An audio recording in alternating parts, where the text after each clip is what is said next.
Anuradha ex councillor నేను ఈ మా శాంతినగర్లో మా సమస్య ఏమిటంటే మేము ఈ హంసా గ్రాండ్ హోటల్ లాడ్జ్ హోటల్కు జనరేటర్ నుంచి చాలా ఇబ్బందులకు గురవుతున్నాం మేము. దాని వాసన మరియు సౌండ్ పొల్యూషన్ ఈ చుట్టుపక్కల ఉన్న కాలనీలు ఉన్న ప్రజలందరికీ ఇబ్బంది, నాకొక్కరికే కాదు అందరికీ ఇబ్బంది అవుతుంది. రాత్రులు నిద్ర లేవు, పిల్లల చదువులకు ఇబ్బంది. ఆ వాసన నుంచి రకరకాల రోగాలు కూడా మనుషులకు వస్తాయి. ఇప్పుడు మాకు వాసన అంటే బయట కూర్చోలేని పరిస్థితిలో ఉన్నాము. మేము కమిషనర్ గారికి కంప్లైంట్ చేసినాము, ఎమ్మెల్యే గారికి చెప్పినాము. కమిషనర్ గారు ఎమ్మెల్యే గారు మేము వెళ్ళి కంప్లైంట్ ఇచ్చిన దానికి స్పందించి కమిషనర్ గారు నోటీసులు కూడా పంపించిండు వాళ్ళకు. కమిషనర్ గారు నోటీసులు పంపించినందుకు కమిషనర్ గారికి కూడా ధన్యవాదాలు తెలుపుతున్నా.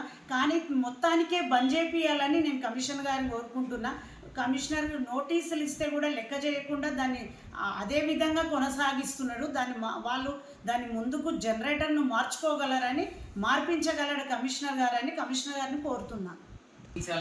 ఇదంతా కాలనీ అందరూ మహిళలు ఉండే ప్లేస్లలో లాడ్జింగ్ కూడా చాలా ఇబ్బందికరంగా అవుతుంది కనుక దానికి ట్రేడ్ లైసెన్స్ కూడా రద్దు చేయాలని కమిషనర్ గారిని కోరుచున్నాను నేను. లాడ్జింగ్ ఇండ్ల మధ్యలో ఉండడం కూడా చాలా మాకు ఇబ్బందికి మహిళలు బయటకు వెళ్ళని పరిస్థితిలో ఉన్నారు లాడ్జింగ్ వల్ల. దీని ట్రేడ్ లైసెన్స్ రద్దు చేయాలని కమిషనర్ గారిని కోరుకుంటున్నాను.